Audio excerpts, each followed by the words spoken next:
In a town where people mocked small dreams, Adekunle was a poor shoemaker everyone laughed at. But with determination, he kept working in his tiny workshop until the same people who doubted him began wearing his shoes. This is the story of how rejection turned into success. Don't forget to like, share, and subscribe for more powerful stories. Morning sunlight spilled across the busy market streets of Oke-Ira. Traders shouted prices across wooden stalls. Motorcycle engines rattled past carts of vegetables. The smell of roasted corn mixed with dust from the crowded road. Near the corner of the market stood a tiny wooden shop with a crooked signboard. The faded letters read, "Kunle Shoe Repairs." Inside the shop sat a young man. His name was Adekunle, but everyone simply called him Ade. Ade was 21. His hands were rough from years of work. A thin scar crossed his knuckle from a sewing needle accident years ago. He leaned over a worn leather sandal, carefully stitching a torn strap with steady hands.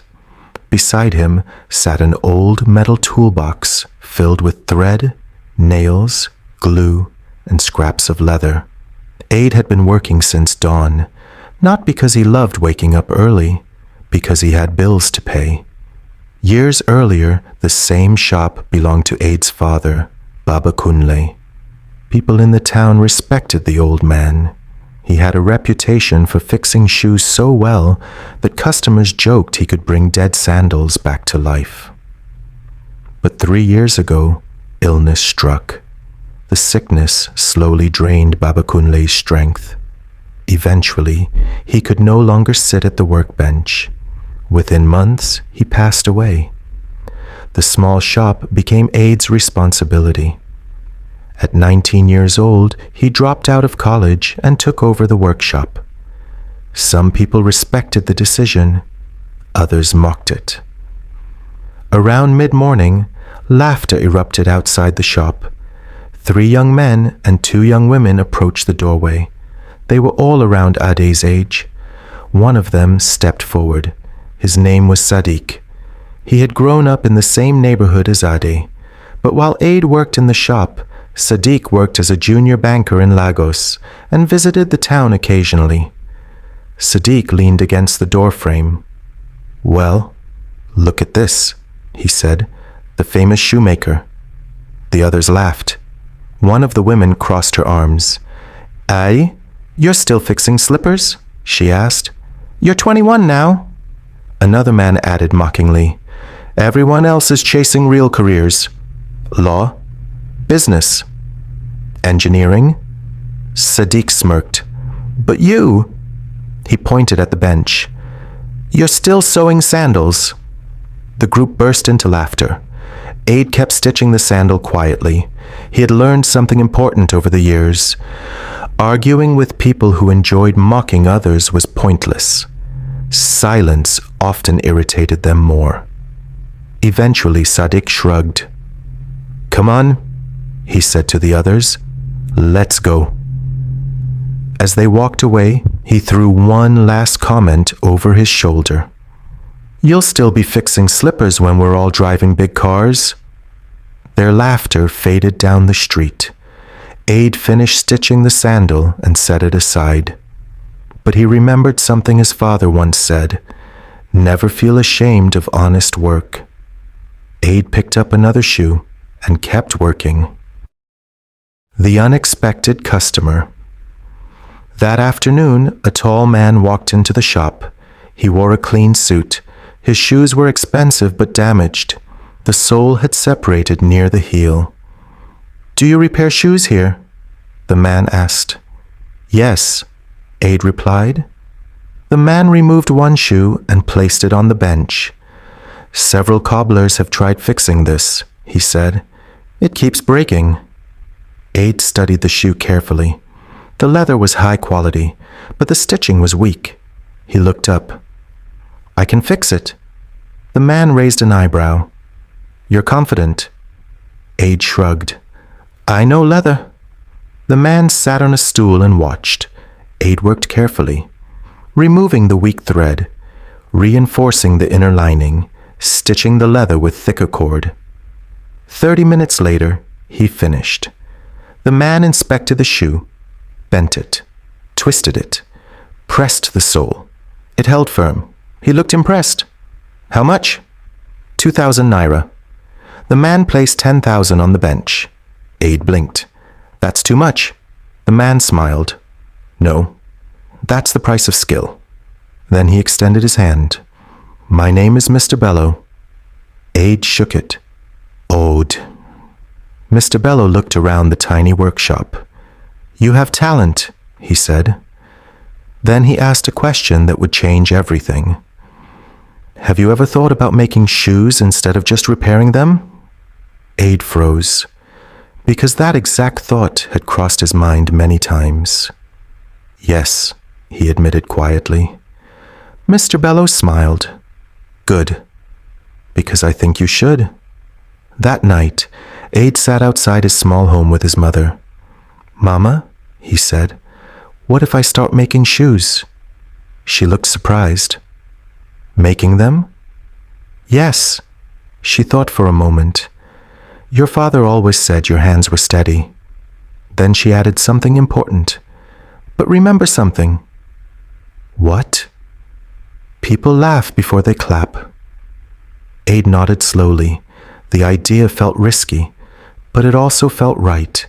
He had no idea that this simple decision would soon turn his tiny repair shop into something much bigger and much more dangerous.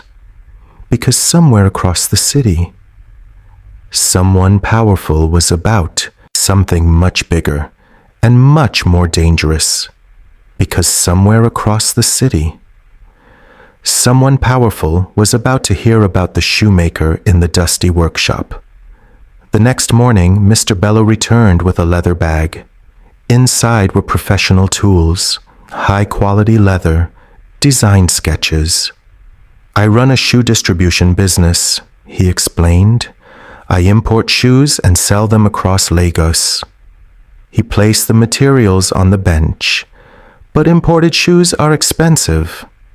He looked directly at Aid. What if we made strong, affordable shoes locally? Aid felt excitement and fear at the same time. You really think people would buy them? Mr. Bello nodded. If they are good? Aid began working. His first shoe failed. The second collapsed. The third tore apart during stitching. Frustration built inside him. Maybe the others were right. Maybe he should stick to repairs. But he remembered his father's words. Every master begins as a beginner. Aid started again. After hours of work, he finally produced something decent. A simple leather sandal, strong sole, clean stitching. When Mr. Bello returned, he examined it carefully. Then he smiled. This can sell. Aid's heart jumped. Really? Yes. Mr. Bello placed 10,000 naira on the table.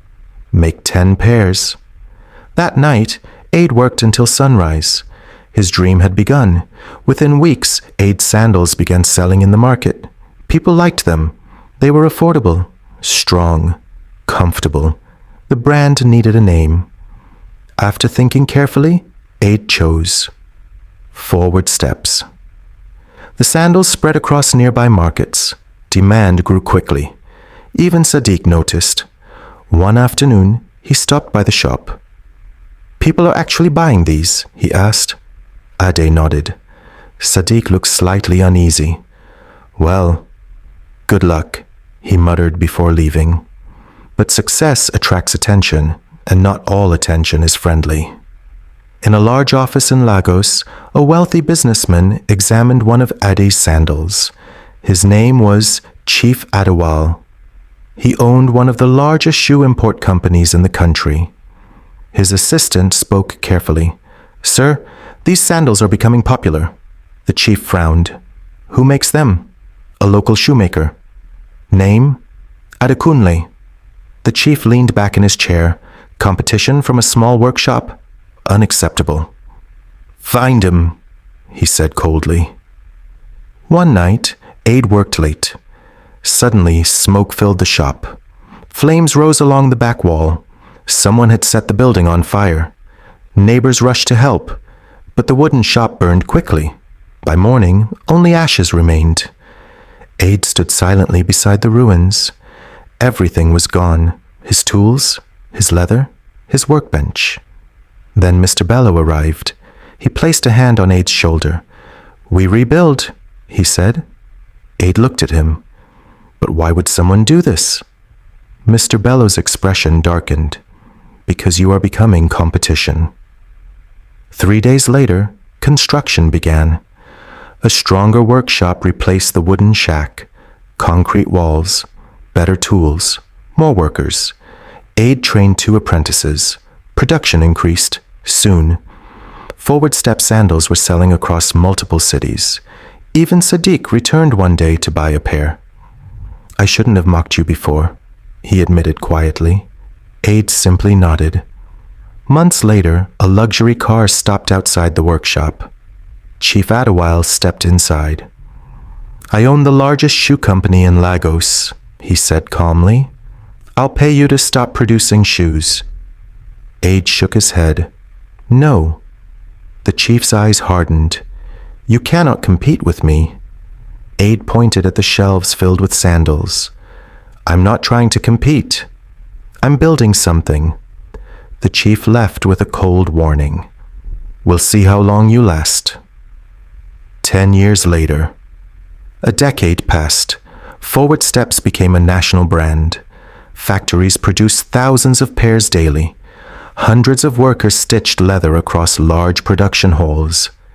At the entrance stood a large sign, "Forward Steps." Walk into your future.